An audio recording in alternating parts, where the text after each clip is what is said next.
Welcome to the Nomadic Millionaire Podcast, where we dive deep into the world of digital nomads, online entrepreneurs, and location independent living. I'm your host, Ro Rizvi, and today we have an exciting guest joining us, Ian Fernando, a successful internet marketer and entrepreneur known for his insightful strategies and innovative approaches. We'll be discussing his journey in the world of internet marketing, his tips for aspiring entrepreneurs, and his experience as a digital nomad. So let's get started. Welcome to the show, Ian. Hey, thanks for having me. I appreciate it, man. It's been a long time since we last talked. It has, man. I'm glad we were able to connect. It's been a minute. For sure. So it's great having you on the show. Appreciate you coming on. And to start things off, can you share a bit about your background and how you got into internet marketing? Yeah, sure. I've been online roughly about 15 plus years, right? I started mainly on eBay, selling and reselling stuff online, and then eventually got into affiliate marketing. And then most of my career, about 90% of my career, is in media buying and affiliate marketing. Pretty much got started by accident. Didn't really want to be an entrepreneur or affiliate marketer or whatever you call this scenario, right, in my life. I basically just wanted to get rid of three jobs. Actually, I just want to get rid of two out of the three jobs, and that was kind of my goal. And then eventually, I was like, well, if I was able to get rid of two, can I get rid of the last one? And I Mhm. probably had like 3 months of savings. And I took the risk of like, okay, let me just go hard into affiliate marketing, and see if I can at least, make my monthly salary. And then I think after within a month and a half, I did like my whole year's salary in that 2 months time. And then eventually I was like, all right, I think this is real. This can do it. And then I think affiliate marketing was for me. And ever since, oh, that was it. Wow, a month and a half, that's pretty good to replace an entire salary. And let alone you went from three jobs to where you're at now, which is pretty impressive. Yep. That's pretty awesome, man. And so would you say like as someone who's achieved a lot of success in this field, what would you say is the most important skill or mindset that has contributed to your success? Oh man, I think this changes over time. Just because I guess it's based on the framing of the question. I think at that point in my career, or at that time when I was really just a dropout of college, my parents kicked me out. I think for me it was just survival, right? And trying to just make as much money as I can just to be able to eat the next day, right? So for Mm, me at that time, it was more like, oh, I have to make money, or I have to do this, I have to do that, right? So at that point, my life was more of the survival mentality where I needed to do this, I needed to do that. What is the shortcut to do this, right? Even like mhm, back in the day, like when I got my apartment, I couldn't afford like internet, right? So what I did was like, okay, let me save up money, buy a Wi-Fi repeater, right? See if I can find anybody has an open Wi-Fi network, and nice. repeated that signal into my apartment, right? That's So that's how crazy. I got the internet in my apartment, right? So I think back in the days, more like where are the shortcuts? What can I do right now? I think that mindset of like my back was against the wall, I had nothing to do, I had nothing to lose for. Like I think that mindset, just like pushing and surviving, was that mentality back then. Now it's definitely more of like um, my happiness mindset. Like, okay, am I happy doing this? Am I happy doing that? Am I satisfied? If I am satisfied, that means I'm not doing very good. So it all really depends, right? But if you're starting out and if you were struggling, then I think survival mentality is super, super important because it just creates this creativity in your head. And I think eventually that turned to a benefactor for me because creativity in marketing is very, very important. Totally. Yeah, I definitely get that. I think especially as an entrepreneur, I think you have that extra fire under you when you have to make it work or else like you'll be out on the street or something. Like I think that Yeah. extra little bit of motivation is actually when you look back in hindsight, it was actually what got you to success versus what if you have like an easy fallback, like a job you could always go back to, it's a lot less pressure and in a way it's a less chances of succeeding unless you're like super disciplined and put in that work. So, in some Agreed. ways, it is an advantage. Yeah. And I mean, it all yeah, really depends. I think back in the days, just it was easy to make money, but also difficult as uh minority and being first generation too. So a lot of pressure from family and parent versus now there's like two generations now, I think, that are living a pretty good American style dream. There's no pressure, there's no bad feedback. I mean, there's a lot of stuff happening that can be very beneficial for entrepreneurs starting right now. I mean, even back in the day, I didn't even want to be an entrepreneur. I just needed yeah, to like get rid of my job, you know? where So that's crazy. No, I get that, and I think yeah, and being an entrepreneur as a minority is a little bit different as well. It presents different challenges sometimes, and you know, a different set of motivation sometimes too, in terms of like you have an extra reason to move your place in society sometimes. But now let's talk about that's great advice, by the way. I would really like to talk to you about your experience as a digital nomad because you've been traveling and living around the world for a long time now, probably over 10 years. So how did you make the decision to live and work remotely, and how has this lifestyle impacted your career? yeah.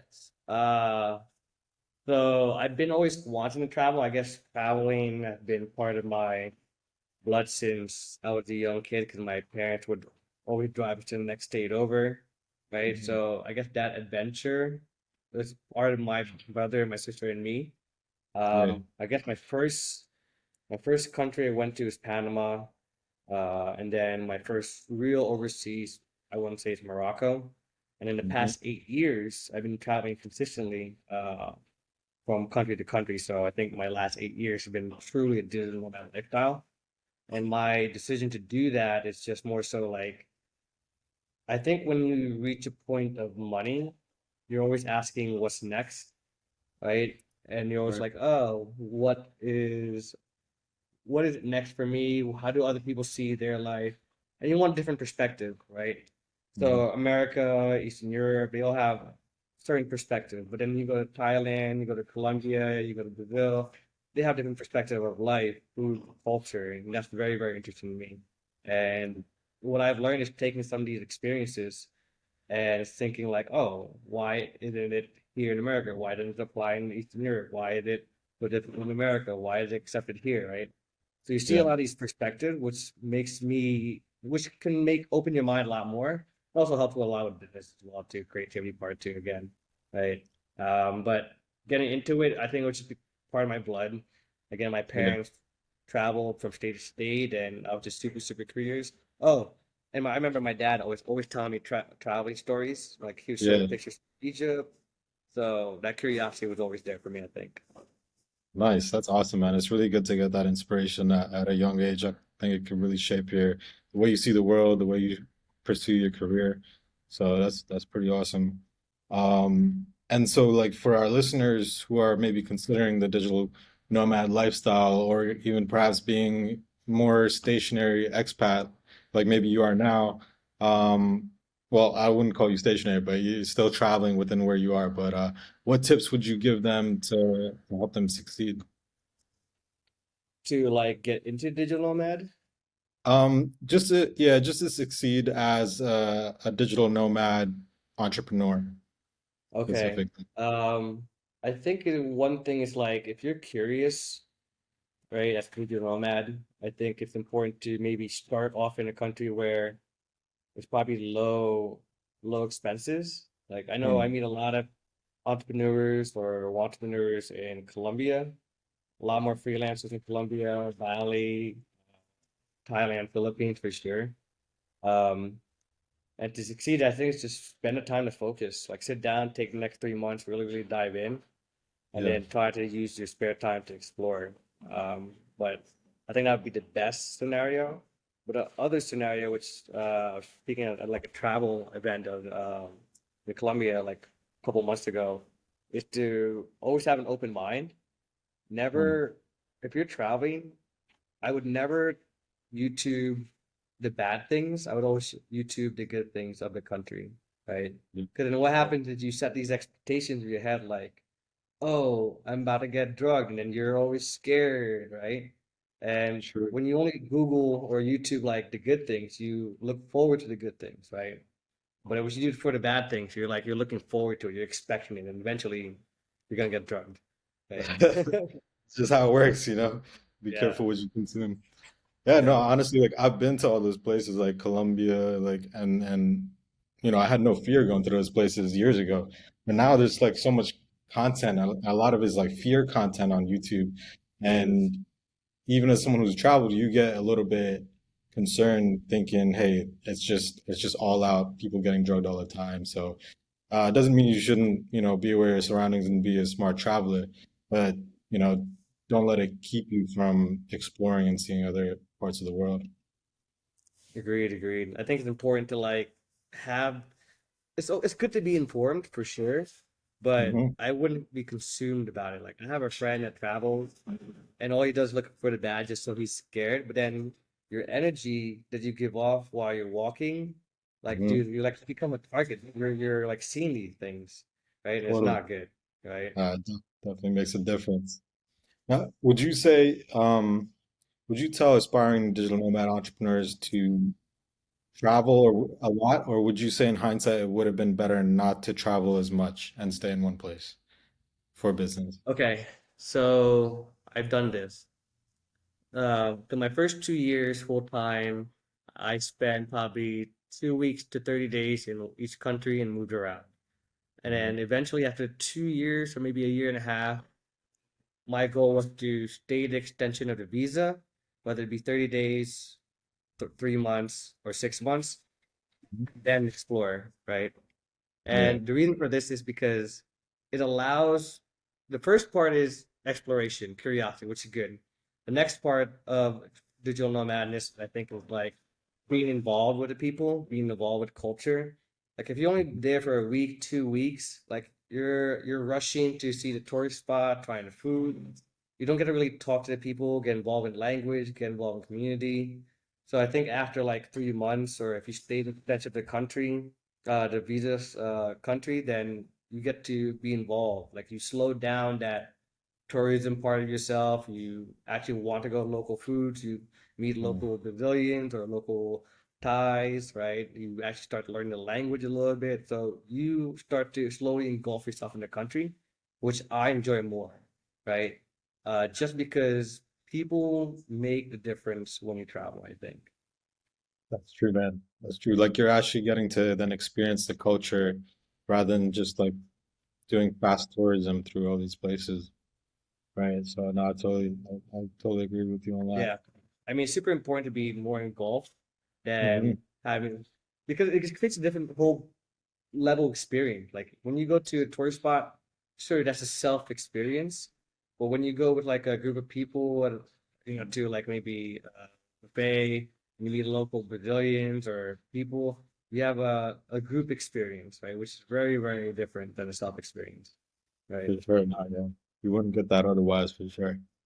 And all these different things that you mentioned, like you're a big fan of like good food, so you get to actually experience like maybe a local will tell you about a restaurant that you wouldn't have found otherwise, or you wouldn't find on, let's say, like some tour guide or Google. So things like Yeah, that. exactly.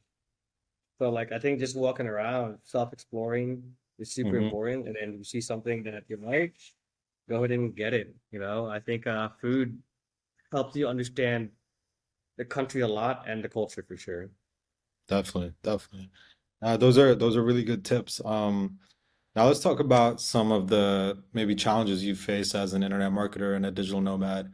Can you share an example of a challenge you might have encountered and how you overcame it? Um, let's see, entrepreneurship and digital madness. Um, I can't really see a challenge really. Hmm. Um, maybe access to certain items, but most of my stuff are online. Oh, Hmm. like here's a good one. So I have my other laptop actually being serviced right now, and Hmm. it's very expensive to get your laptop or electronic service here in Brazil. Like Um, your So a MacBook Pro for like $1,200, right? Hmm. Here in Brazil, it's $4,000, right? Wow, So that is super expensive, right? crazy. Um, in Colombia, I had my MacBook Pro service for like $50. Here, I'm gonna pick that up later. It's being searched for $600 for the same issue, That's right? insane. So the difference of pricing for electronics, I think it's challenging because now I have to think about, oh, when will I be back in the States? Can I get someone to ship it for me? Mm. Right. So the logistic part of getting a laptop from the US for even the max of 1,500 is still far Yeah, cheaper than paying $4,000 here. yeah, Right. for But sure, the problem for sure. becomes time, right? Where's my time wasted? Where's my time valuable?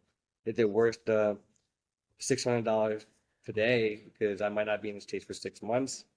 Mm. Right? This becomes a an argument of like convenience versus necessity, right? Then So saving, yeah, that's yeah. definitely one challenge for sure. That's wild. I can, yeah, totally get that. Electronics overseas, it's a whole different story for sure. Yeah. Um, I don't know why here in Brazil the import fees are taxation on electronic is super, super high. And even really, branded like name brand items like Adidas or Supreme are super expensive here. that's crazy. Yeah, sometimes, you miss the good things at home, like Amazon 2-day delivery, stuff like that. Like, Yeah. I can Well, they have imagine. Amazon here in Brazil, so it's not Oh, word, bad. okay. Yeah, Nice. but they don't have a lot of the products. I mean, you Yeah, can get the product. They just ship internationally, I which is see. I mean, which takes 2 weeks instead of 2 days. But Two I use a weeks. local version here, which takes about same day or next day. So Okay, that's not bad. yeah, Now, what about say like a challenge like while you're traveling a lot, what about managing your time effectively?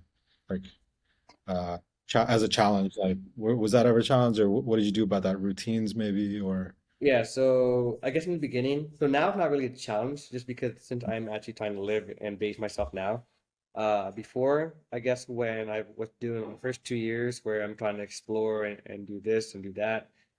Mhm. Um, I guess my first thing to say was like, okay, what do I want to do? Where's my focus going to be at? Is it going to be at work in the morning? Do I explore later? Right. So it really all depends.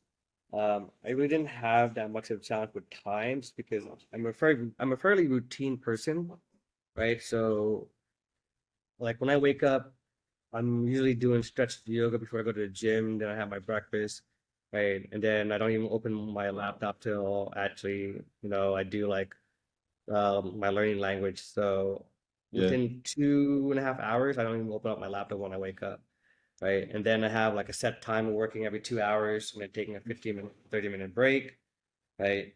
I think for a lot of people, I know a lot of travelers, they want to explore and then work, but the problem is they just divvy up. There's no planning, right? Whereas I think in the beginning you should start a little bit planning, like, oh, I will do all this touristy stuff in the first week, so then I have my next week and a half or whatever free time to actually work and focus and all that, right? Yeah. But I think time also is very painful on your side of the country, bro, where we're in Yeah. Thailand, especially if you have Yeah. clients or maybe you have affiliate managers in the East Coast time. I think that becomes an issue. I Hmm. remember working in the Philippines. I would have to wake up early so I can get LA time and Yeah. stay up late so I can get East Coast time. And then I had the whole middle of the day where I can do whatever I want. But Yeah. that time difference is a little bit different in the beginning for sure. Yeah, it's definitely a little tough. You gotta take advantage of like early morning, late night, and then kind of just be a completely different routine than your normal, you know, 9 to 7, whatever schedule on the East Coast, for Yeah. sure. But So but it's one of the things with travel, like you kind of take that as is, and you still get to do both, explore different countries, and still get your work done. yep, agree, agree. I mean that's the beauty of working online. You just work when you need to. If you don't work, you Right. don't make any money. If you work, hopefully you make money, right? Yeah, exactly. Hopefully. Yeah. Yeah, man. So let's see. Ti time management, like we talked a little bit about that. Um, do you have any advice for people that are trying to become successful internet marketers? Ooh, I mean, it's a very broad question. So, I Yeah. mean, it really all depends. Like, I think routine very important. I'm a very Mhm. routine guy. I think goal orientation is very important. Micro Yeah. goals versus macro goals are super important.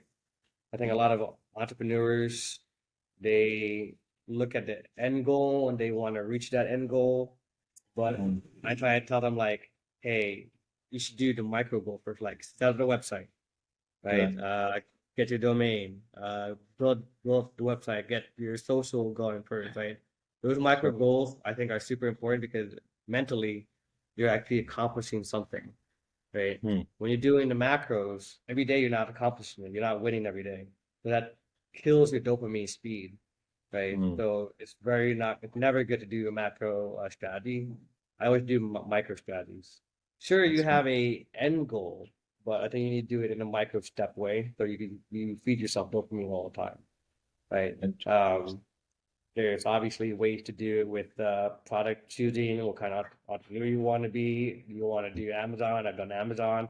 I've done print on demand, info marketing. I mean, there's a lot to figure out. So many different ways. A lot of Yeah, different ways to make money online for sure. That's really good, man. Those micro goals kind of let you get that momentum rather than yeah. feeling down for not reaching some big goal on the daily. So, um, and with that, let's kind of get maybe a little bit more into specifics because I know, you're still very much involved in this space and you have a lot of experience. Uh, can you share one of your most successful internet marketing campaigns and the key factors that contributed to its success? And Yeah, I think the most popular story I keep telling everybody is when I was in the nuclear space, where we had to, I didn't even know this. I don't know if you know this. Like, Mm. I didn't even know that Amex had a limit, a card limit, right? Oh, yeah. Amex has Yeah. like a 100K card limit, and when I got my first Amex, I thought it was unlimited, right? So when we were buying media, we were spending roughly 100K a day, Mhm. meaning we had to always pay that 100K the next day to Amex. Right. And then which means we're also spending 100K a day on ad spend. So this means paying I'm paying Amex 200K every day plus Yeah. spending 100K every day just because I need to spend 100K and make sure I'm paying the debt amount from yesterday's 100K, right? Yeah. So literally every day I'm throwing out 300K every day, right? That's crazy. Uh, and the Nutri Days was very fun, fast. I think that campaign lasted. I want to say like 4 years, right? Hmm. And it was entertaining for sure. And that was all through Google. We were Uh-huh. targeting. We were So this strategy doesn't work anymore. But Yeah. so Dr. Oz obviously is a celebrity, right? One of my business partners, we you could not use Dr. Oz in a search term, right, to trigger. But here's where the creativity comes in, right? We put in this doctor uses X amount of ounces, right? Hmm. In for to lose weight, right? Yeah. So we had the word doctor and OZ in the Right. ad, which triggered the Dr. Oz search, right? So this Right. allowed us to be number one and number two, number three, number four, and number five. So instead of using Dr. Oz's name, we just simplify saying a doctor uses X amount of ounces to lose weight. Hmm. And that triggered the search term Dr. Oz, right? So That's it there you actually go, worked man. very, very well back in the day. It doesn't work Creativity. now, but it is a very good way to think of like how do I get Dr. Oz's name in my search term and result in my paid ads, right? That's pretty wild, man. The Yeah. creativity goes a long way in affiliate marketing. Like, you get that Yeah, edge, dude. and you know. Yeah. Like the thing about affiliate marketing is that what I love about it is that the affiliate marketers are like the best marketers. And the reason why is because we think, sure, Google says you cannot say celebrity name Dr. Oz. Our Yeah. thinking is like, okay, how do I say Dr. Oz in the ad Mhm. without triggering Google's, you know, restriction policies, right? Right. It, The what does OZ mean? Ounces. So we put ounces. ounces in the That's ad. genius. It worked. right? So this And is why affiliate marketers are like the best. It's just we look at terms of service. We'll say, oh, you cannot have like TikTok. Here's a good example. yeah. TikTok does not allow debt campaigns, right? Mhm. So I looked at terms of service or privacy policies and all that. Like, okay, I wonder how many times debt have to be on a landing page for it to trigger Oh, TikToks or to trigger flagging my campaign. I'm like, oh, let yeah. me just see, count all the debt words on my landing page right now. Let me Yeah. remove one by one before it gets flagged. Eventually, came to a point where I can have the word debt on my page without triggering, right? So that's another path, right? But this is the problem. This is why affiliates think like we'll listen to you what you say, Google, Facebook. We're gonna Yeah. just do it just to poke you enough, right? Just this, you got to get under that threshold, like right under, right? And so you're able Yeah, to, exactly. Yeah. it's a Uh, secret. You're right. I think we are the best marketers because we're forced to be creative and work around sometimes rules and think of just new ways to do things. So, yeah, direct response affiliate marketers, like it's so different than the marketing you see in the branding world, which isn't really trying to achieve a goal of trying to like right there, right then get someone to take an action.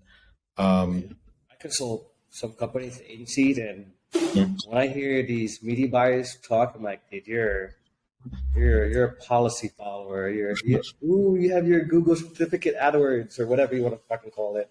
right, Like, right. you don't know nothing about media buying, No, right? So, it's just a whole nother world. And then when they're yeah, exposed to it, they're just like so shocked.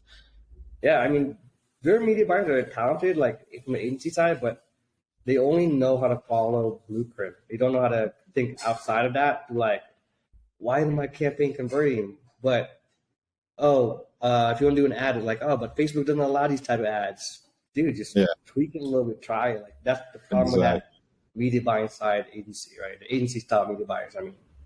Exactly. Yeah. And they're forced to like probably follow a bunch of rules by brands and so they're just not used to pushing the envelope as much probably. No, Uh, no. I mean, they which look at policies and rules and they're like, okay, I can't do that, right? yeah. I mean, yeah, you remember all the crazy ads from back in the day, the one simple trick, all Yeah. the crazy banners we've seen. So it's going way back. But how do you how has the world of affiliate marketing evolved since you started, and where do you see it going in the future? Like how do you see it in 2023 and beyond? And I mean, as you know, the industry changes so much. Like right now, I recently got into pay per call last Mhm. year. Um, so in affiliate marketing, it would be CPA, CPL, CPIs, right? I'm very big in lead gen, right? Yeah. Um, but as time uh, evolves, I think affiliate marketing evolved too. And like companies, they want leads, but they don't want to pay for bad leads. So they're always quantifying what is a good lead, right? So lead gen has not deteriorated, but it's becoming more strict or given a lower payout because of the value of that lead, right? So, for example, like Facebook lead gen forms, like they're really bad quality, right? Yeah. Like nobody likes those Facebook lead gen forms. They're like super, super bad, right? Mm. Because they're auto filled, right? And sometimes the person that signed up on Facebook is an old email or phone number, right? So at least pretty bad versus maybe a true opt-in form on an actual website. That lead is much better than Facebook lead form, but the quality of maybe contact ratio, calling, texting, all that marketing that's involved in the first 7 days for the advertiser is becomes worthless because there's no contact rate, right? Us. If they don't get a contact rate of at least like 3%, 5%, right? Then it's very bad lead, and that's why like payouts have been being lowered for a lot of lead gen. I Wow. think that's why like pay per call nowadays is again picked up much more rapidly because you can actually pre-qualify the user right then and Mm. there without trying to market to them through SMS, email, phone calls, right? Through Right. that one lead over 7 days. So right there, you can be like, oh, you're a good lead, you're a bad lead. Boom. Right. That's good. Exactly. So I think And you know that over time, oh, my bad, go ahead. Oh no, I was gonna say, and you know they're serious because they're actually getting on the phone, making that call, right? Yeah, exactly. I think eventually advertisers are going to get smarter. AI is going to be super involved. I mean, marketing for AI is going to change a lot for sure. I think either going It's to speed up the marketing, uh, 200, 500, 1,000 fold for sure in the next mm, year. You know what I mean? wow, So, wow, that's crazy. Yeah, I was gonna ask you, how do you see like AI coming into play with affiliate marketers, or like how do you see that being implemented? oh man, I mean, I use it right now. So, I use like ChatGPT to discover angles, give me personas, write copy. I Wow. use Midjourney to create ads, and then I mean, like Midjourney ads are like the CTRs are like so far I've been getting like 11% CTR, which is Okay. like unheard of, It's really right? good. Yeah. Yeah. It's great. So bringing down my EPV, EPC, CPC, CPVs a whole lot, but then Yeah. the problem is now that the page conversion part is a little lower, just because Hmm. it's a higher CTR. That really beautiful image that Midjourney creates, but then the landing page creates another issue. But hopefully, Interesting. there'll be another AI tool that will actually make a nice landing page. But simplicity is what rules in marketing anyway, right? Right. But outside of that, with call centers, I think it's going to be automated speech to text or text to speech style. I mean, Wow. it's going to be responsive people on calls before it even gets transferred to a real live agent. So call centers, I think the human part will be needed on the verification and validation, but on the pre-validation, pre-landing side, seeing if they qualify, I think it's all going to be automated. Like they're like you can literally have a call center on your phone and just spin up 1,000 agents, right, That's on your phone. wild. Like I think that's gonna happen, right? That is crazy. Yeah. I mean, we talk about like other jobs being replaced, like, bank tellers, cashiers, stuff like that, like with AI. Even maybe doctors can, because AI can make better analysis than doctors in a lot of cases now. How do you see that affecting affiliates? Will advertisers just use AI to go out there, run ads, optimize landing pages? Where will the need of an affiliate come in or remain? Yeah. So this is a very talkable topic for sure. And, I yeah. definitely think affiliates are still going to be needed, just because of the creativity side, right? Hmm. Sure, somebody can launch a campaign, but there's structure that can be needed. Like an AI can probably learn that after giving it feedback. Like you probably run a campaign structure very differently than I run a campaign structure, right? Mhm. Um, Probably manual bidding versus auto bidding. I mean, I do a lot of broad, right? A lot of people probably do interest targeting, right? Yeah, So the styles are going to be very, very different for sure. I don't think there's going to be a fixed marketing in AI, but it'll be supplemented with AI, meaning that your copy, your pages, your ad CTR, I mean, your ad creatives are going to be purely automated. But the thought process will be, I think, still needed for the affiliate marketer. Because even now, I take my stats and I put in ChatGPT and tell me, hey, which ad is better over X amount of time, right? yeah, So even that analyzing part is being taken away from the marketer, right? that's wild. Which Yeah, I actually enjoy, right? yeah, But as long as you're educating the AI, I think the affiliate marketer and every marketer will still be needed, right? Just because yeah. the creativity part is important, right? Hmm. Yeah, I think we're still at that point where like it's like being able to give it the right prompts is a skill in itself. And so being able to do that better can make your marketing ultimately better if you're like you said, structuring your campaigns in a certain way or coming up with creative ideas for to input into AI. Yeah, that's still at this point definitely still a valuable skill for sure. Agreed. Now, has there so I guess are there any tools or resources or platforms you recommend aspiring affiliate marketers or digital nomads to help them in their journey? Um, Man, there's a lot of forums for sure. I mean, I recommend like STM, Uplift. Um, they're definitely good forums to start in affiliate marketing. I mean, Hmm. but I think you can just learn this all through YouTube nowadays. Like, there's so much stuff on YouTube, right? For sure.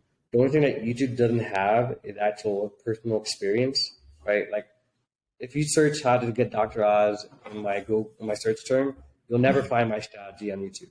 Right?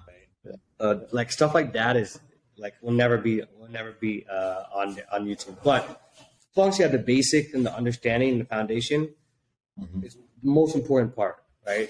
Self creativity is again the part where it's all about you, right? Not everybody's creative, which is perfectly fine. But then you have Yeah.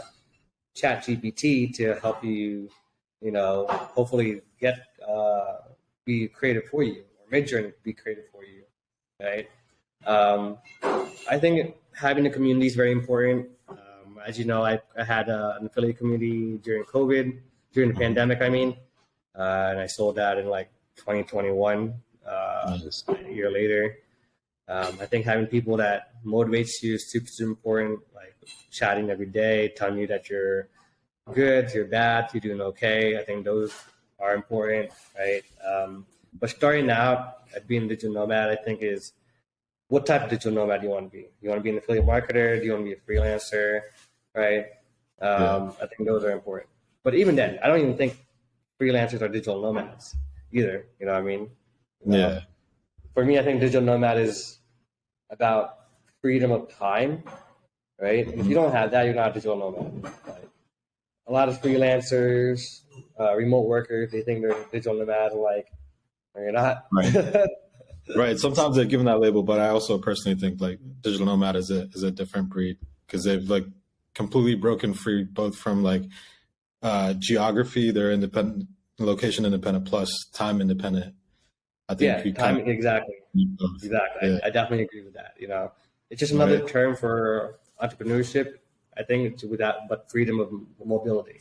You know? Yeah. Now, I mean, we're seeing the world, especially after the pandemic, become so global and companies being run, startups being run with employees all around the world. So like, yeah, it relates more to being an entrepreneur in my mind now than ever before. Yeah, definitely agree. Like I always get an argument with people like, "Oh, I'm a digital nomad, but I do yoga instructions online for this company." I'm like, uh, "That's what? No, you're not a digital nomad. Yeah, You're still yeah, you're still restricted. You know? right, right. You're still, in a way, it's somewhat still like kind of freelance. You were able to just get out of the office, but nothing wrong Yeah, if that's where you're starting off. That's fine. It's one step out of the system, kind of to break free from I agree. It's like maybe. one. You got the first step in the door, whatever they say. Mhm. Yeah, Right? exactly. Just got get that first step, and then after that, you could evolve from being a freelancer to maybe starting your own online yoga classes or whatever it might be. Just be able to be on your own. So, um, let's see if you could now go back in time and give advice to your younger self at the start of your uh, affiliate marketing, internet marketing career. What would you say? Buy Bitcoin. Don't we all, man? Don't we all? Yeah, that's probably what I That would have was done for sure. great. I don't think I would change anything about my path, Mhm. but if I was going to give myself advice, um, I think one big mistake is that I don't think about. So, problem with affiliate marketers is that we're all about the money now, not Yeah, tomorrow. yeah, And my biggest issue, which is also still an issue today, is that if I kept all my leads back in the day, I would literally just have to send one email every day, and I'd be making good money, right? So I think for beginners out there, having leads is the most important part, right? Capturing leads is the most important part, right? So another story is when we had our Nutri business. My business partner in the beginning, uh, we were like making $10,000 a day, right? Um, and then we were yeah, like, hey, let's do something with these leads. Like we could probably make an extra $10,000 a month. And the yeah, argument was like, do you want to make $10,000 a day to $15,000 $20,000 a day? or do you want to make $10,000 a month? So I'm like, damn, that makes sense, right? It's an argument. Yeah.